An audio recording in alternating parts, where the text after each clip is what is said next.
Good morning to all, respected sir and my dear friends.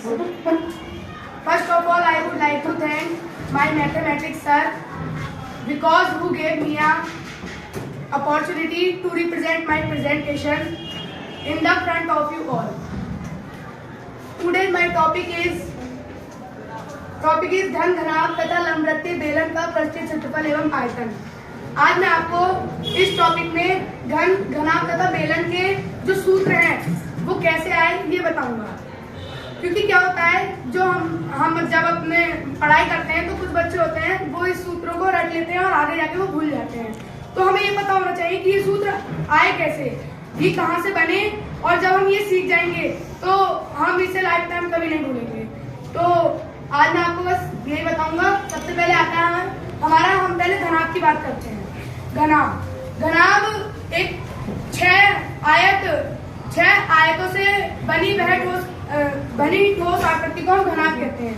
ठीक है, घनाभ यदि माना घनाभ की लंबाई, चौड़ाई, ऊंचाई क्रमशः है L, B, H है, तो घनाभ का परिमाप क्या होता है? जो अगर मान लीजिए घनाभ है, घन है, कोई भी वर्ग है, आयत है, इन सारी चीजों की भुजाओं के योग को हम परिमाप कहते हैं। तो जैसे कि मेरे पास एक घनाभ है, तो इस घनाभ की जितनी भुजाएं हैं उनका योग क्या कहलाएगा? परिमाप कहलाएगा। जैसे 1, 2, 3, 4, 5, 6, 7, 8 और 9, 10, 11 और 12। यहाँ पे गिन सकते हैं 1, 2, 3, 4, 5, 6, 7, 8, 9, 10, 11, 12। ठीक है, इस तरीके से ये 12 इसकी क्या है? भुजाएं हैं। अब 12 भुजाएं, तो जो घनाभ है, घनाभ की जो लंबाई, चौड़ाई और ऊंचाई तीनों भिन्न होते हैं। ठीक है, तो घनाभ की जब ये लंबाई, चौड़ाई, ऊंचाई अलग अलग है, तो घनाभ में देख लेते हैं। घनाभ की जो लंबाई है वो देखिए, ये घनाभ है जिसके ये लंबाई है, ये लंबाई है। जब यहाँ लंबाई है तो इधर भी लंबाई है और इधर भी लंबाई है। इसी तरीके से इधर भी लंबाई है और इधर भी लंबाई है और पीछे भी इसकी लंबाई है। इस तरीके से जब इधर लंबाई है तो ये इतना ऊंचा है और पीछे को ये जो है ये इतना चौड़ा है। ठीक है, तो पीछे को जो ये चौड़ा है और इसकी चौड़ाई इधर भी है और इधर भी है और इधर ऊंचाई है, ये कितना ऊंचा है। ठीक है, उसके लिए तो यहाँ पर जो है इसकी भुजाओं की लंबाई कितनी है? 1, 2, 3, 4, यानी कि 4 भुजाएं इसकी क्या है? लंबाई है। तो यहाँ पर हम लिख सकते हैं घनाभ का परिमाप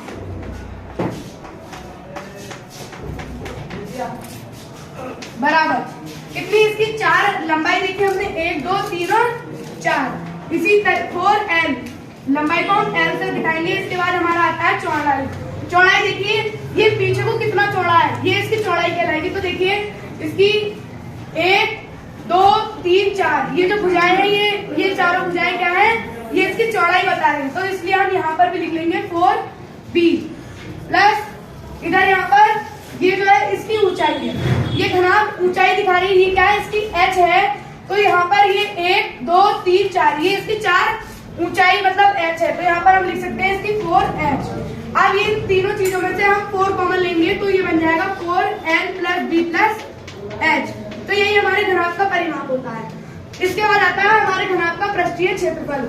घनाभ का जो पृष्ठीय क्षेत्रफल है वो होता है 2LB plus BH plus LH। अभी कैसे होता है ये देखिए। पृष्ठीय क्षेत्रफल का तात्पर्य होता है कि कोई भी अगर आकृति है तो उसको हम जितना स्पर्श कर सकते हैं, जहां तक हम छूकर देख सकते हैं, हम ऐसे समझ सकते हैं कि जो घनाभ है या कोई वस्तु है उसके ऊपरी सतह पर पेंट करना ही हमारे क्या कहलाता है? पृष्ठीय क्षेत्रफल कहलाता है। अब पृष्ठीय क्षेत्रफल जो है 2 प्रकार के होते हैं, एक तो पार्श्व पृष्ठीय क्षेत्रफल, एक संपूर्ण पृष्ठीय क्षेत्रफल।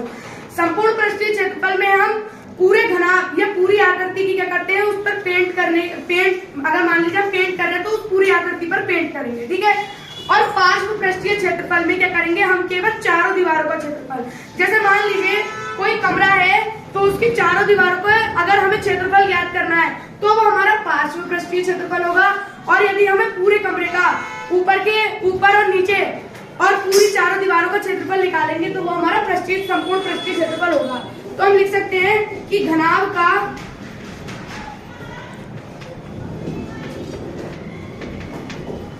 संपूर्ण पृष्ठीय